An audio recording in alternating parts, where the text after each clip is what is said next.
So it's about 3 weeks ago, and I get this text from Peace, and I was buzzing to say the least.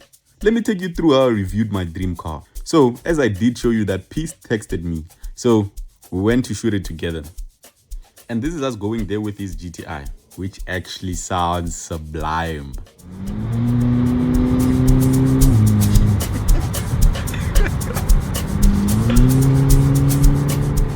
And yeah, we are Tonga, so obviously I buy Gaza. And one thing about playing Tonga music is that you'll find yourself going over the speed limit because it pumps you, it ups your adrenaline. I think F1 drivers should just listen to it, and I think they would go faster. But anyways, we arrived and the beast was just sitting there nicely. Saying I love this car would be an understatement. I'd actually pick it over any sports car. I mean, it's perfect. It has 4 seats. It has a V8 4.4 liter. I mean, what more do you want? Oh, and here's how the startup sounds.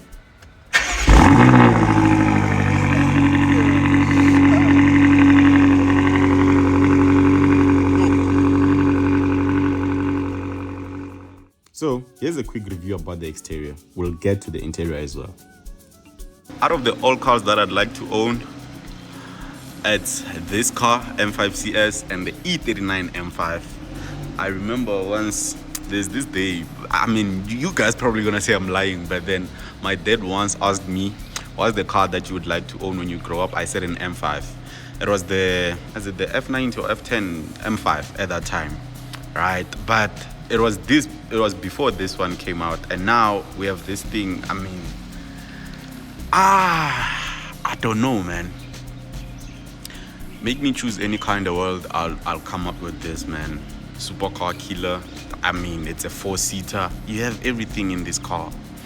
I mean, look the looks. It doesn't look like the regular. It's not the normal one. It's not even the normal VSOP. This is the XO.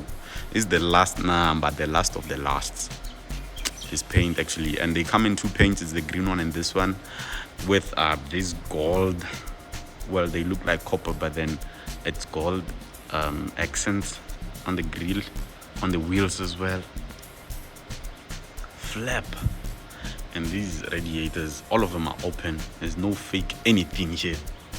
All of them real things. Even this side, opening here. I mean, the aggression on the front fascia. The facelift obviously looks more aggressive than the pre-facelift, but this one they took it to the next level. Carbon splitter just down here. Man, this thing is beautiful. Carbon fiber bonnet. Yo, the wheels, 20-inch wheels. The roof, carbon fiber. Wing mirrors, carbon fiber.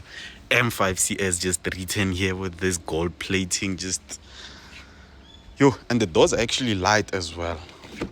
Doors are light, as they are not carbon fiber. I think they're just aluminum, but they are light as it gets. And then the seats, buckets, carbon bucket seats. And then the interior is too nice as well. I mean, the interior is not that different. Well, it is, because you can't open here. This doesn't open, just like on the normal M5 and the 5 series of this generation. And yo, don't have a sunroof, of course, because this is carbon.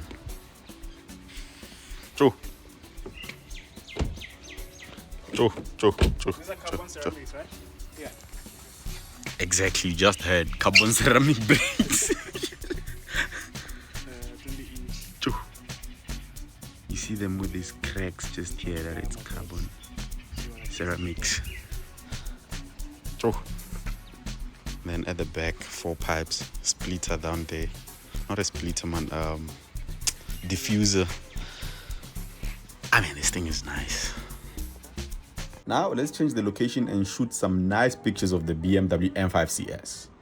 While we go there, let me briefly cover the performance of this car. So this was the most powerful BMW sedan ever produced when it was still new, but now the new M5 is more powerful. Obviously, it's a hybrid. I still believe that this one is the quickest to 100, which only takes 3 seconds to get to. And that's courtesy of the 4.4 liter V8 dishing out 467 kilowatts and 750 Newton meters of torque. I mean, that's supercar level power. Unfortunately, I can't tell you how it drives as I didn't drive it, but I was a passenger at the rear. And those seats are really hugging. The ride was sporty BMW, actually firm but not too much. It was typical BMW. I didn't really notice anything too bad. It was okay. And the fuel consumption, I actually did ask the owner about it, and he said when you have this car, you shouldn't be worrying about that. So yeah, it's like that. Now let's shoot some snaps.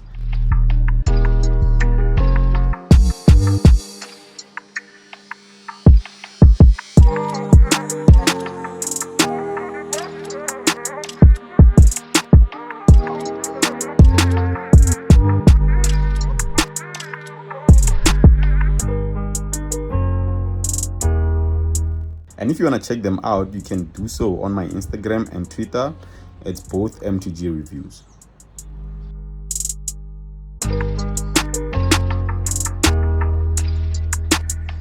Now let's finish it off with the interior.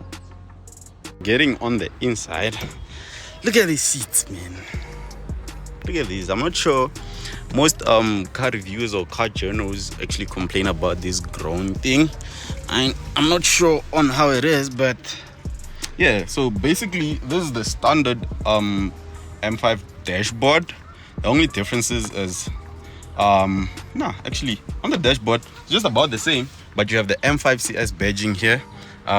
Gear knob just about the same, but here you don't have a center console storage, right? I think it's to save weight or something like that. I'm not sure how it's saving weight. And the seats, full carbon fiber, weight savings, and the back ones actually are bucket seats as well. Imagine there's no need to fight for the front passenger seat, because most passenger seats on the front are the better seats, except the driver seats. So here you basically get the same thing. It's bucket. It's just about as deep as you can see. It goes so low. This might just be the deepest I've ever seen. And then the steering wheel, full Alcantara, so that you can grip it. I mean, so much power, this car. So we'll get to the performance of it. Wait, that's beeping. Just go back, and then yeah. So this display is just the same on the X3 that we did review as the previous gen iDrive. You control it through here, and then yeah, you just cook. The iDrives are usually the same menu. Even these buttons actually, media, menu, map, navigation, it's just the same on the new iDrive. But then the difference is the UI. The UI on this one, we have media here, where you say you're playing radio, Bluetooth, audio, screen mirroring, mobile devices. So it's the media stuff, right? And then we go back home. Communications, say you get a message on your phone or contact list, telephone, mobile devices, just there. And then navigation, just the maps, there's no need to open it. And then car, you get, oh, flip. They show you the M5 CS. I'm sorry the screen is flickering, man. The refresh rate on the screen might just be, yeah. And then we have the M menu, where you can configure these buttons, M1 and M2, to be however you want them to be. And then the instrument cluster configuration as well. You can configure for the road. This is for the road. And then for the track and the sport as well. The car is not started, so it might not show everything, right? And then there's a head-up display that you can't maybe see. I'm not sure if you can see it, but then yeah, as you can see, it's flickering there. It's on. You can configure it as well. And then yeah, you can configure just about everything on this car. And there's Peace there again. He's shooting. You must check his video, actually dropped. And yeah, we have an M340 that side just there as well.